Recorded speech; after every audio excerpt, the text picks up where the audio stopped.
Welcome to my talk. I just wanted to quickly introduce myself again. Right now I'm an application security engineer at AppSecUSA, but I also spent about 3 years with InfoGuard Laboratories doing FIPS and common criteria evaluations. I have a background in computer science, a little bit of Linux, a fair amount of time learning about hacking at DEF CON. Also put my Twitter handle up here, and if you want, you can get the slides in detail at that link. I also just wanted to mention that technically this talk should not be considered formal or approved guidance from NIST or NIAP. We're just going to kind of be talking about those standards, but I am not a NIST or NIAP employee. So the goal of today's talk, I first wanted to just give you guys a quick introduction on what FIPS 142 is and what common criteria is. And then I'm just going to kind of talk about 5 security principles that I tried to distill from those standards and just talk to you guys about those. So I tried to gear this talk towards software and hardware developers, or maybe people who are in charge of those types of programs. Security engineers will get a little bit out of this talk as well, particularly towards the end when we kind of dive into the weeds on crypto. So a little bit about FIPS 140-2. So it stands for Federal Information Processing Standard. Essentially, it is a set of security requirements. The main document is about 20 pages, and there's also a fair amount of other documents that go along with it. It talks about approved algorithms, actual testing requirements. Implementation guidance kind of serves like an FAQ on interpretations of the standard. It's a program that is established by NIST and then overseen by CMVP. That stands for Cryptographic Module Validation Program. So essentially, they manage the certificates for a FIPS product. And then the rest of the work is going to actually done by independent laboratories who then submit the kind of final paperwork to CMVP for accreditation. So basically, you'll be concerned about FIPS if you are trying to sell a product to the federal government that does cryptography. Essentially, there's FISMA legislation that requires either FIPS or NSA-approved cryptography if it's happening within a federal system. Also, the nice thing about it is that it just provides a third-party independent validation of security claims for a product. So you can actually have assurance that a product that you're buying actually does what it says it does. A little bit about common criteria. It is also a set of security requirements, but it's structured a little bit differently. The initial set of publications were released some time ago. It's comprised of CC parts 1 through 3, and SEM, and those essentially act as a framework. And then they are instantiated in something called protection profiles. Those are the set of concrete security requirements for specific product types, and they're kind of built on top of the original CC document. And right now in the US, the people who manage protection profiles in the US is NIAP, National Information Assurance Partnership. So not only do they manage the actual protection profiles, but they also manage evaluations and policies and interpretations and things like that. And then similar to FIPS, there's going to be an independent certified laboratory that actually does the evaluation and testing against the standards and then kind of submits the paperwork to NIAP and talks to them about final accreditation. And you are basically going to be concerned about CC if you are trying to sell an IT product to the DoD. So there are kind of regulations that require that for certain types of technology products used within the DoD. So these are going to be the 5 principles that we'll talk about today. And essentially, the way I group them is kind of the first 3 are going to be abstract principles. They're going to help you try to architect your security approach or architect your product. And then the last 2 are a bit more concrete, and they will actually kind of just help you make sure that you've implemented your crypto correctly. I also just kind of wanted to talk about quickly why I put together this talk. The idea is that now that I'm a web app security engineer, when I kind of changed tracks from doing this FIPS and CC to that, I wanted to look back and try to determine some of the most valuable lessons I learned and how to apply that forward to web app security. And what I realize is I kind of actually have a unique perspective living in both these worlds. And so I wanted to try and show how to apply some of these lessons to web app and IoT kind of security. I also just want to mention, this is not a complete view, complete framework for security. It's also, this talk is not going to be a great way to determine if your product is FIPS or CC compliant. So if you're interested in that, you should actually talk to an accredited laboratory who handles that. All right, so right off the bat, the first principle is to define the security boundary. And on the screen, I actually put the requirement from the FIPS doc here. And essentially, what it's saying is that your device or module is going to be a combination of software, firmware, and or hardware. And the idea is that all of those components are going to be contained within a defined boundary. So if you're trying to accredit a piece of software, maybe it's just a single binary, like a shared library, or maybe it's a set of binaries that talk to each other. If it's firmware, maybe it's a PCIe HSM module. So the boundary would actually be the physical boundary of the PCB board, but it also would contain all of the firmware and hardware components within that PCIe card. And lastly, if it's a hardware box, it's actually the boundary would be the entire chassis, and that would include all the ports and components within that chassis.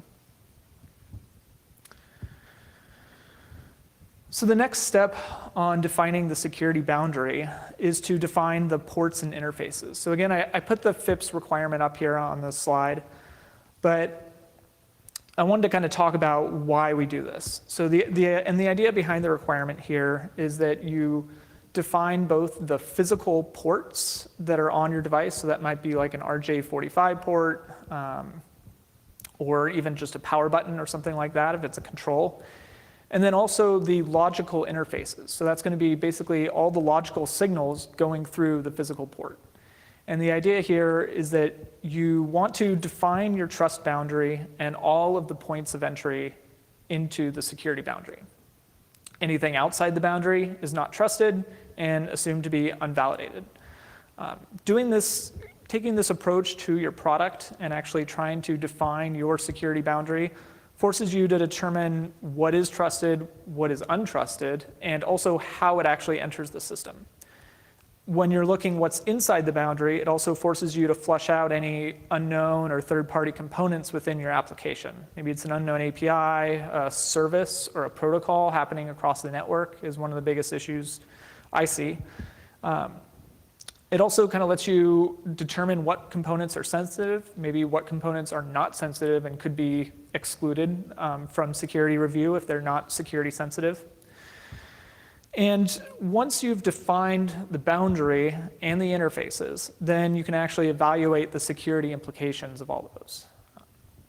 So as a security auditor, security assessor, I'm basically going to be checking the documented boundary and interfaces against the source code and against the actual implementation, and just looking for any unknown or undocumented points of entry. And you would be really surprised how many you find. And that's going to include things like manufacturer backdoors, or maybe if you're trying to certify an entire piece of hardware, sometimes it's like a daughter board that is connected to the machine that maybe came from your OEM. Also just developer test code. So if you're just evaluating a piece of software, looking at every single point of entry and exit actually lets you flush out what is actually in your application, what is actually exposed, and lets you kind of find any maybe backdoors that your developers didn't tell you about, or just test code that happened to get left in. So my suggestion here to start with this and to kind of implement it on your own is to create a security policy that actually explicitly defines your security boundary and your interfaces, and then to actually maintain that document. So I also just wanted to quickly mention the common criteria approach. This is kind of separate, different from the FIPS approach, which is to define the boundary. In this case, it's to define the security problem, the security objective, and then the security requirements. So the idea there is that The problem is basically going to be the nature and the scope of the security issues at hand, and what you're how you're intending to address those.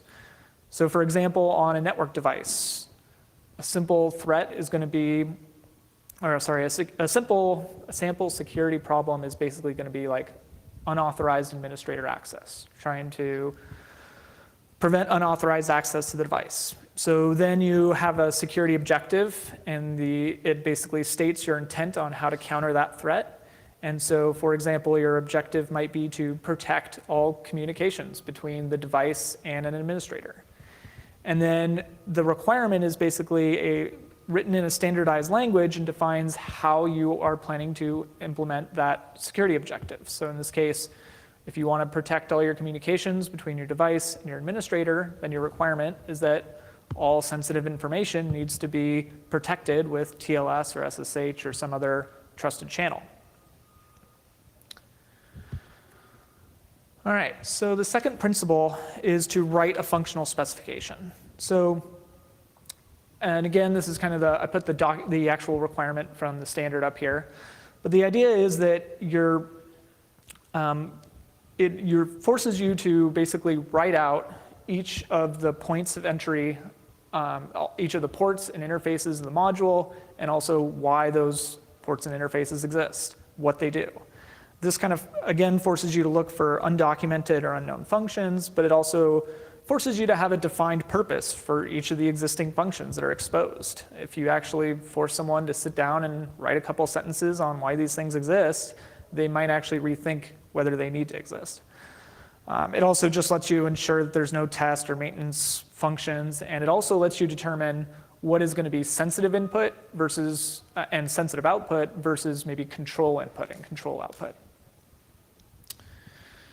And this can look like a lot of different things. It could be auto-generated, like Java docs or things like that.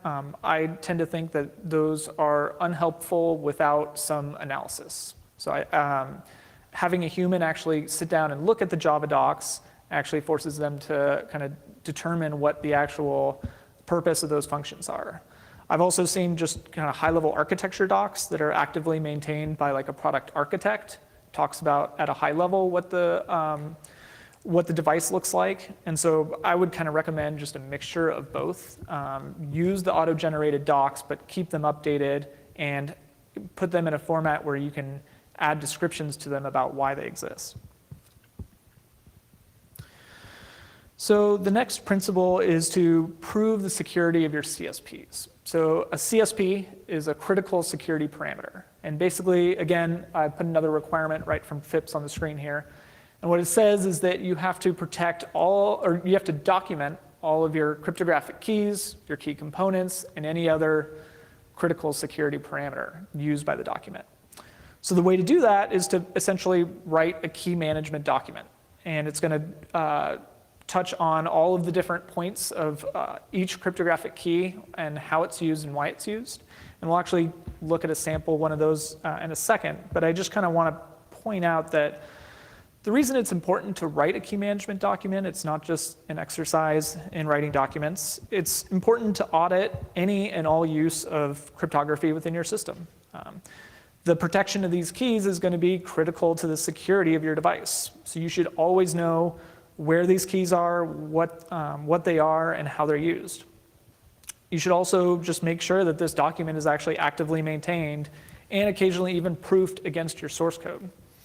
And it also makes security architecture reviews a lot more easier. And even as a white box pen tester, it could be really helpful to the pen testers to kind of have a target list, essentially.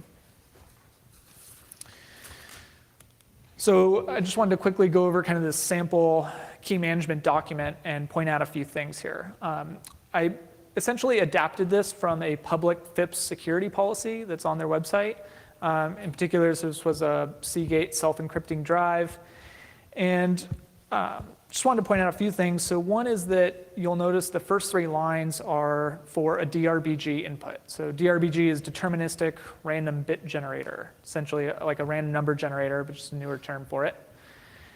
And I wanted to just point out that it's important to consider inputs to a deterministic random bit generator as critical security parameters, because if an attacker knows what inputs are coming into your random number generator, typically those are going to be used to generate your encryption keys, and so they could potentially reverse your encryption keys if they know what your inputs are to your random number generator. So it's important to keep track of those, know exactly how big they are, and how they're being generated.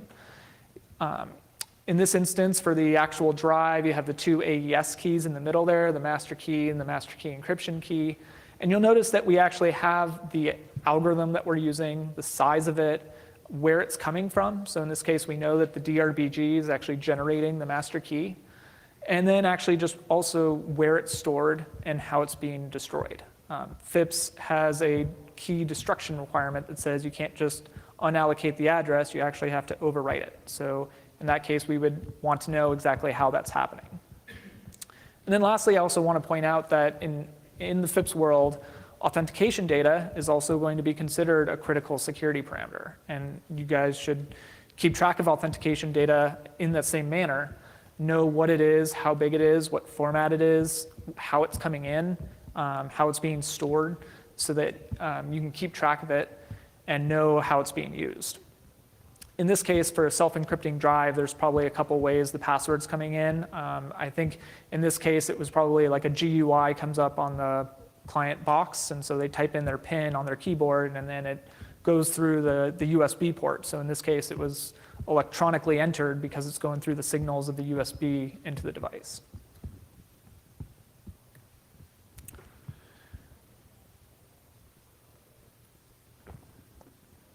So once you actually know what the critical security parameters are in your device, then it's important to protect them. So in this case, this kind of sums up a lot of the point of FIPS. The idea here is that you have to actually protect your CSPs from any unauthorized disclosure, modification, or substitution, and then actually document what that protection is. So then the question you kind of need to ask yourself is, does your design documentation actually describe how your CSPs are being protected? As an auditor, I'm going to be trying to prove the accuracy of this statement by doing a lot of things. I'm going to be doing a source code review. I'm going to be doing functional testing. I'm doing design documentation review, and then trying to check that all three of those actually match up. I'm going to skip the slide on how functional testing actually happens in FIPS, but just kind of want to shortly point out that a lot of these things are, a lot of the functional testing requirements are kind of similar to OWASP top 10, right? We're looking for undocumented backdoors, direct object references, authentication bypass, things like that. But so as a security engineer or a product developer, then I think it's important to consider, have you actually written this down or considered it as a functional requirement of your product, and then looked at the design of your product and actually make sure that it implements this? Do you have someone with the ability to actually do this type of auditing internally? Can they actually check the source code against your design docs and against the results of your functional testing, or maybe your functional testing plan? Do you have someone in charge of these design documents to make sure that they're not out of date and they're being kept up and matched up to what is actually implemented? All right, so that kind of covers the abstract portion of how to look at security. The next couple of slides are just going to talk about a little bit more in-depth crypto. So on the screen, what I have is a threat that is from the Common Criteria Network Device Protection Profile. So essentially, it's talking about exactly how network traffic to and from the device needs to be protected. And essentially, it says that any critical network traffic has to be protected, and the device has to ensure that only authorized communications are allowed, and that those authorized communications are protected and over a secure channel. So what does this actually mean as an evaluator? Well, I'm going to be looking for basically every service, every protocol, every packet going in and out of the device to first try to determine if it's critical network traffic. Critical network traffic is going to be just basically defined as anything that kind of lets you read or write information that only an authorized administrator would normally have access to. So a lot of times, the default assumption is that that is just the web interface. And what we found, or one of my observations is that a lot of times other network services that are configured through the web portal are actually missed and not protected. Things like authorization, LDAP, or audit traffic like syslog. Those are kind of by default unencrypted. And a lot of times if they're sitting in a data center, people are going to argue, oh, well, this syslog traffic is just going to go to the next machine down in the rack. Why do I need to encrypt it? And the short answer is that basically NIAP and NIST try to take the approach that the trust ends at the security boundary, right? So anything that's leaving the security boundary needs to be actually validated and authenticated. So just because the machine is nearby in a rack doesn't mean it might be subject to internal network threats.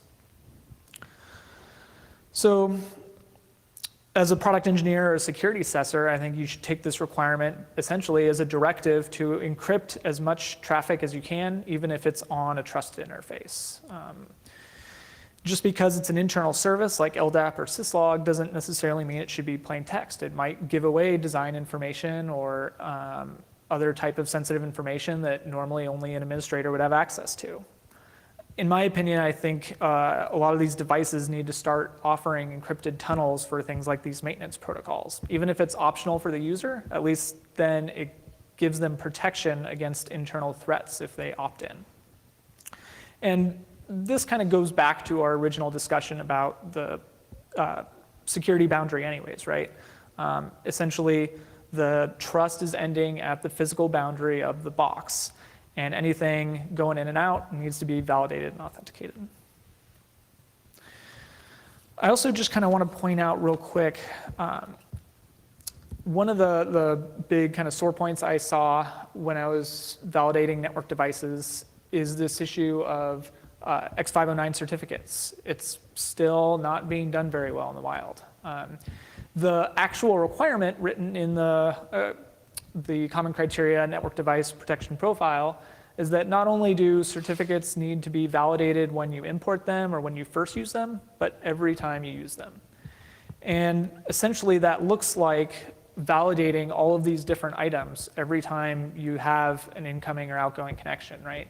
And a lot of times what I saw is that people will just use libraries and assume that their library is doing all these things well, when in fact, none of these things had actually been tested. And maybe their library did a couple of the things well, but not the others, right? So actually checking the entire CA chain for expired certs, revoked certs, corrupt certs, also just checking that fields within the X509 data are actually matching up to what the RFC says, checking extended key usage fields. The basic constraints extension says whether a cert should actually be a CA or not. And actually, OpenSSL will let you sign a cert using another leaf cert that is not allowed to be a CA. And so then checking whether your device actually catches that is kind of important. So the last principle that I kind of wanted to cover was just to prove the strength of your crypto, right? And in order to be able to do that, you need to be able to measure it.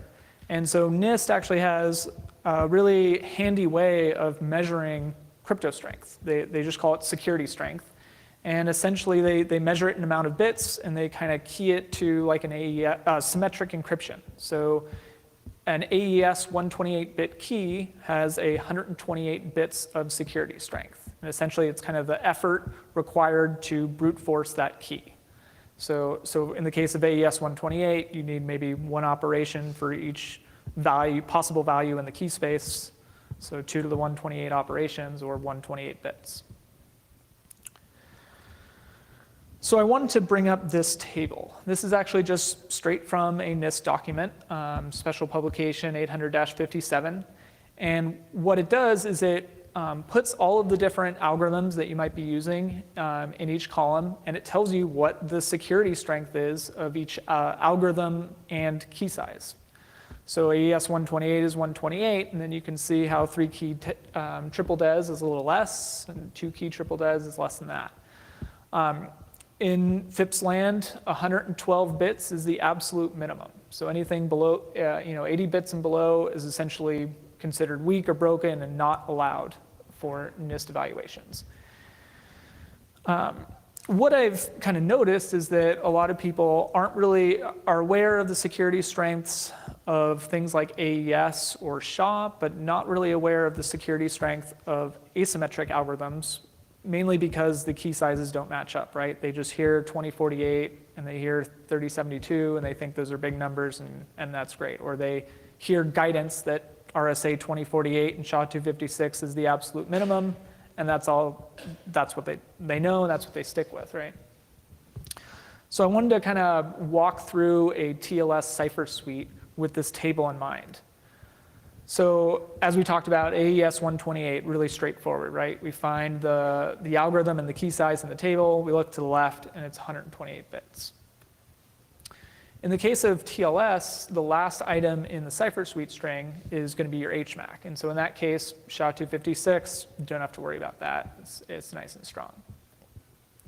But then the question becomes, what is the security strength of the authentication mechanism within TLS, right? And in this case, if the Diffie-Hellman wasn't here, then your actual symmetric key algorithm would be, or your symmetric key would be established using this RSA certificate. And so it's kind of interesting to see that just a basic RSA 2048 key doesn't actually have the same key strength or security strength as an AES 128-bit key. So if there were no Diffie-Hellman in this case, then the overall security strength of your TLS connection wouldn't actually be AES 128. It would be 112 bits of security if you're using like a 2048-bit key.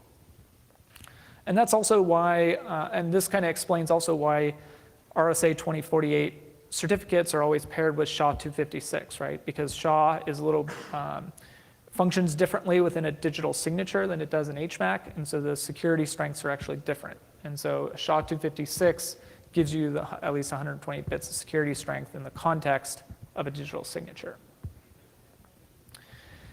And so likewise, the question is, are you aware of the key sizes of your Diffie-Hellman algorithm? The Diffie-Hellman algorithm is used to establish the key that's used for the actual AES encryption, right? So it's the one that is protecting your data. And if you don't know what curve size you're using in that connection, you could be using something that is insecure. Insecure meaning 80 bits or less of security strength.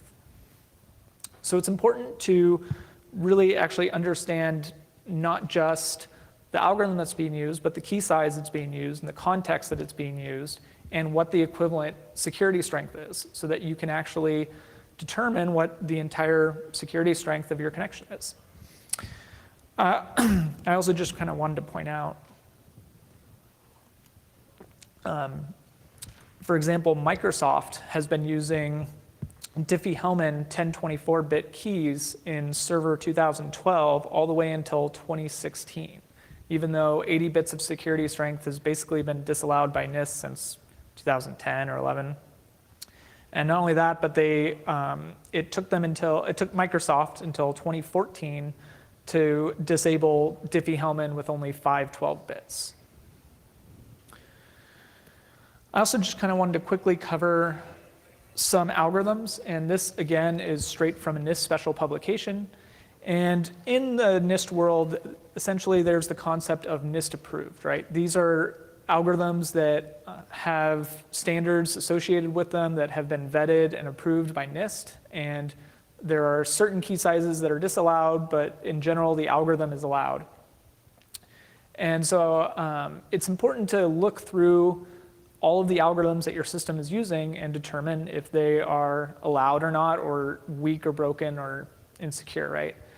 I put a few of these other algorithms on here because I just wanted to indicate that there are some algorithms that are not NIST approved, but also not necessarily insecure. Salsa 20, Poly 1305, these are encryption or message authentication algorithms that don't have a NIST approval associated with them, but also aren't necessarily broken.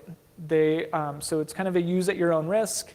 I think those two in particular that I mentioned are starting to be using in Chrome. So there are smart people looking at these algorithms and vetting them, but it's just not necessarily NIST approved. On the other hand, there are algorithms that are actually broken or are actually kind of proven to have less than 112 bits of security strength, and so it's important to remove the use of those algorithms if you see them in your system. I also wanted to talk about entropy.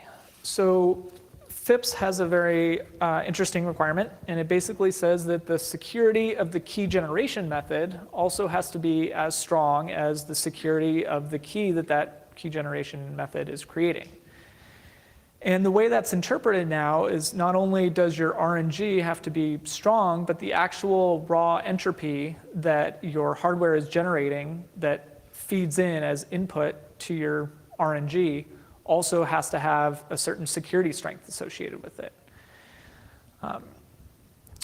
So I kind of wanted to step through an example with these slides and essentially and just kind of illustrate how having weak entropy could fail you in the instance of maybe like creating an AES key. So let's pretend that you're running like a Linux system and your entropy, which is essentially just the random data that you're trying to get from the environment. Let's say you're using Ethernet packets to feed in as your entropy, and you have you have a single Ethernet packet that is 128 bits long, but the payload is only 64 bits. And let's say that payload is perfectly random. So in that case, you'd have 128 bits of entropy, but only 50% of it is actually random. So in this case, we would say that we have a min entropy rating of 50%, meaning 50% of the data is actually random, and the rest of it is guessable or insecure. So in the case that our system is only taking that piece of data in, we might feed it to our dev random algorithm and then spit that over to an actual deterministic random bit generator, and then ask our random bit generator for an AES key. And because we have 128 bits through that whole process, we're going to get a 128-bit AES key at the end. But if your attacker knows the design of your system and knows what your raw entropy generator looks like, then they can just brute force that original Ethernet packet and recreate the process that you had and essentially break your 128-bit AES key in only 64 bits worth of work. So the way to solve that is to essentially double the amount of entropy that you're feeding into your RNG. And so in this case, let's say we have 2 Ethernet packets with the same length each. So now we actually have 2 64-bit payloads. So we have 128 bits of actually pure random data. And because we're using a modern deterministic random bit generator that lets us feed in as much entropy as we want, then we can give it all 256 bits of output and then ask it for a 128-bit key. And we have some assurance that there's actually 128 bits of randomness contained within that 128-bit key. I put these a bunch of links down at the bottom. You can look at the slides later or Google the names of these documents. But essentially, right now, there's a lot of different requirements in kind of NIST and NIAP documents that describe a bunch of basically design information requirements that they require about your entropy generation process to ensure that it actually meets this standard. And so I would definitely recommend to look at that. And there's also ways to analyze the raw entropy and try to get an idea of actually what the min entropy rating of that is. There's also a lot of third-party hardware random number generators out there that you can use as reliable sources of entropy if you're dealing with maybe like a high volume server or something that's creating a lot of connections that needs a lot of key generation. And then lastly, and we kind of talked about this on the previous slide, but continually check whether your algorithms are up to date or not. Actually, go online, you can check out NIST SP 800 131A. It's basically just an entire document that talks about transitioning algorithms, which are secure, which are insecure, and they update that every couple of years or so, I think. All right, so that's pretty much the rest of the talk. I think the final takeaways are think through the security boundary, think through the actual crypto that's taking place, and try to evaluate the security strength of your crypto throughout the entire design of it. And lastly, just don't assume that the OS or the third-party library is doing crypto correctly. Actually perform functional tests using broken certificates or trying to create tests to validate that your crypto library is actually doing the math correctly. Check your protocol versions, audit your algorithms, audit them against NIST guidance and against your internal security documents. All right, so that's it. Any questions? Yeah.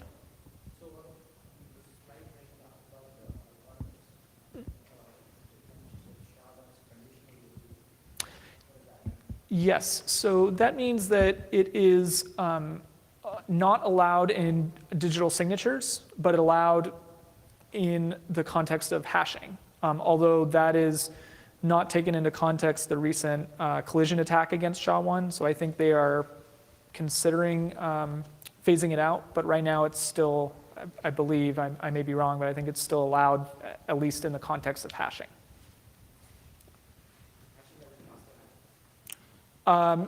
Data hashing.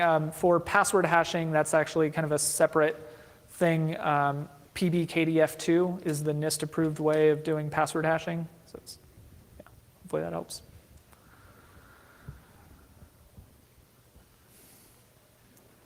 All right. Cool. Thank you.